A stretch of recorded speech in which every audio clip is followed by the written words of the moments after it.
this. I'm not a conspiracy guy, but I believe this. I think Sean Payton has a mixed relationship with the league office. He's taken shots at quarterbacks. He's taken Russell Wilson. He's taken shots at coaches. NFL does not like friendly fire. Zip it. Look at Denver's schedule. They're punishing them. The first 6 games, that's the toughest 6-game schedule I have ever seen in my life, and I'm a geek on this stuff. I am a nerd on schedules. I've never seen anything like that. At Chiefs, Jags, Rams, at Niners, at Chargers, at Seahawks. They could have thrown an Arizona game in there, a Panthers game in there. They could have thrown that Steeler game in there, the Raider game in there. Nope. Front heavy with Bo Nix coming off a surgery. I believe, and again, I'm not a conspiracy guy, but I think Sean Payton has irked a few people. He's been outspoken, a little friendly fire sometimes in the league. That feels like they're trying to punish him. Now, you could say, Colin, Denver and the Chargers, I mean, they're in the division. It's the division. No, it's not, because the best division in football statistically, J-Mac and I have talked about this, is the NFC North. Okay. Let's talk about Denver Broncos and not the NFC North right now. The Denver Broncos are being punished. The Denver Broncos are being punished. The Denver Broncos are being punished. How do you guys feel about that right off the top? I'm really curious about that. Colin has had these takes before. We've talked about that. And I just made a video breaking that down a little bit before, but like Colin was really my introduction to the scheduling order and how much he believes that the NFL really influences things. When he's talked about things like with Aaron Rodgers, with the Kansas City Chiefs, when Caleb was first drafted with the Chicago Bears. He was a whole thing about how they want him to be able to be great. And he had Peter Schrager on there because it's such a massive market, and it was all about the schedule structure of easing him into it, etc., etc., etc. And now he's talking obviously about Sean Payton and the NFL wanted to punish and this and that and the third, and it's like yeah, I don't know. I'm processing it in real time right now. The Chiefs okay. The Jags, the Rams, the 49ers, the Chargers, the Seahawks I don't know, man. It just seems like a schedule to me.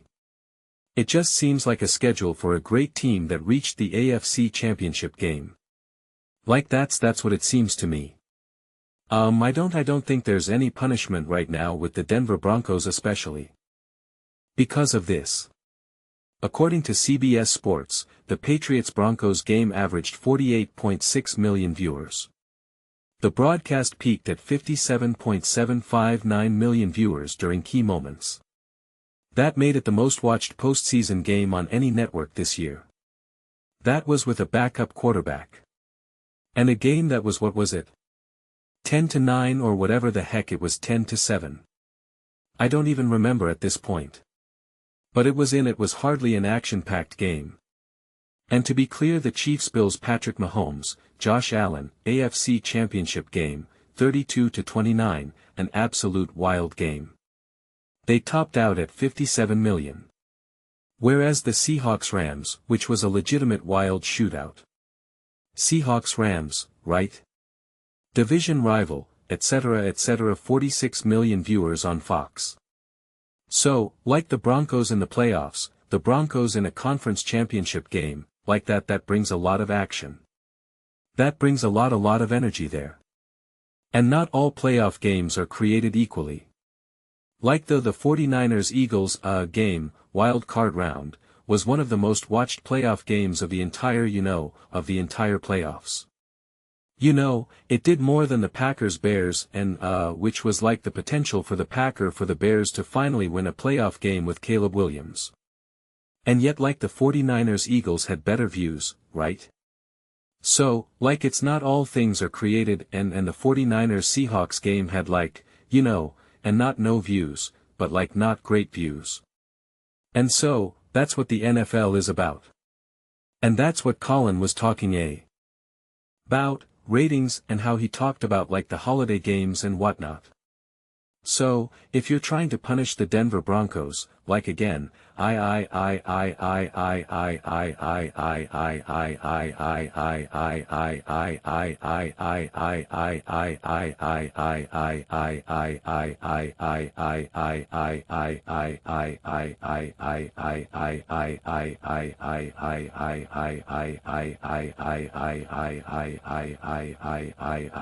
hoping that they like don't win the division or something, or that they're like can't have a deep playoff run, or I'm trying to make sense of it.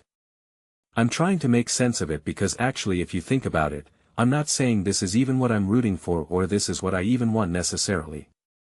But what would be one of the most intense matchups would be a rematch in the playoffs, Patriots-Broncos, with actual Bo Nix, right? On the field this time. And being like, yeah. Now let's see what happens, right? Like now let's see what happens now that we got this man right here. So, it's just I don't know. And there is a collection of fascinating playoff matchups that could be. And the Broncos are included in a lot of them. Of course, we know the Bills and the Chiefs and right. We know all those various combinations. But like the Broncos and the Patriots, the Broncos and the Chiefs, the Broncos and the Bills rematch again, right? Like that's box office. Like those become box office. I'll tell you what doesn't necessarily move the needle. Texans and the Bills. Like again, I'm excited for those games because I'm a big football nerd, so I'll love it. I'll be excited for it. But it's like when I'm thinking about it in this way, I'm thinking about like the general masses and then what excites people and what gets people talking. And it's just like the Broncos are in a lot of those variations. So, yeah, I don't know. The Broncos are being punished and Sean Payton and friendly fire. I'm like, size, I don't know, man. I don't know. And you got the Chiefs, got the Jags, got the Rams, got the 49ers, got the Chargers. I mean divisional games are always divisional games. We know that, right? Then you got the Jags, Rams, and 49ers. A lot of people think that the 49ers are not great. That they're going to be trending downward. The Jags, people think that the Jags were just kind of got a little hot at the end of the season with an easier schedule playing bad teams and that they're a little bit of fool's gold. I know Colin thinks that the Seahawks are going to take a step back. He doesn't even have them in the NFC Championship game. Then you have the Cardinals and it's like, okay, then you play the Chiefs again cause they're in your division. It's like, okay. And Patrick Mahomes is coming back from his surgery. So, if it's bad for Bo Nix to come back from an ankle surgery, well, it's certainly bad for Mahomes to come back from a knee surgery, right? So, and then you have the Panthers, then you have a bye, and then you have the Raiders and the Steelers and the Dolphins. It's like, okay, that seems pretty nice. And then the Jets as well, and then the Raiders again, right? So, it's like and then, as always, that Week 18 game could mean absolutely nothing. We don't have any idea. Those final games and those final divisional games, we have zero idea what they mean whatsoever. And, depending on how the Raiders decide to approach their season in terms of Kirk Cousins, Mendoza, what's the story there? You're either now facing old Kirk Cousins late in the season, which is like, okay, what's that going to look like? Or Kirk Cousins started off the season, and now you're playing Mendoza's like third ever football game ever, and it's on the road in Denver, Mile High, right? So, it's just like and again, so that these are the starts to be the things that like, who can predict, right? I have no idea how those little things are going to unfold. But it could be incredibly favorable. It could be one of those things where it's like, okay, the first like 8 weeks, as long as they kind of split or whatever and they go 4-4, it's like, they're going to be in a great position to now be 10-4 or something, whatever it is. And then the final games of the season end up rounding out and it's like you're a 12-13 win team or, again, however it exactly unfolds. So, it's just to me, it's kind of all par for the course, and yeah, I don't know.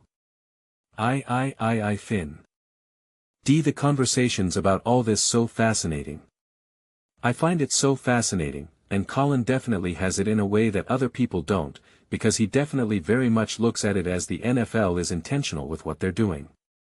Everyone else just kind of looks at it through the lens of like, oh, is this schedule hard? Is this schedule easy? Is it hard to play the Rams and the 49ers in back-to-back games? Or, oh, look, they're on the road 3 games in a row in Arrowhead and LA, right? And it's just like, yeah, for sure. Those are interesting conversations, too. But, Colin is very much of like, what does the NFL want us to think right now? What is the NFL trying to do right now? And like I said, I don't forget if I said it in this video or from my other video, like Colin does have that info. He has more of that information than any of us. We can disagree with Colin's takes about who's going to be better, the Chiefs or the Broncos or Bo Nix or Justin Herbert, but like he does no media, and he is actually having real conversations with the actual people that are either part of the NFL or they're the real executives who are directly interacting with the NFL, whether it's through Fox Sports or, whatever. So, it's like he obviously is having more deep on the floor conversations than any of us are ever exposed to.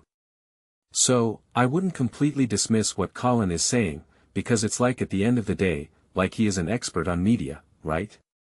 Yo. You can question his takes on football or basketball or whatever, but like he is obviously an expert in media. He does understand that, and he understands TV ratings better than any of us will ever, right? Like it's his job. It's literally what he's surrounded by 24/7 for decades. So, it is interesting. It's all provoking, but I still, kind of struggle to try to process it all and try to make sense of it all. So, yeah. But, those are just my thoughts. I'd absolutely love to hear yours. What do you guys all think about the Denver Broncos being punished by the NFL? Let me know your thoughts in the comments below. I read every single comment. So, whether you agree with me or disagree with me, either way, let's get in some discussions. Get in some fights, but ultimately, let's just have some fun. And please do consider subscribing as we are building an amazing community here and I would absolutely love to see you part of it. I want to build something that we all generally feel connected to. Something that we're really excited to be part of. I think we're well on our way to doing it. And please don't forget to give this video a thumbs up as it really does help the visibility and the algorithm. Thank you so much. See you next time.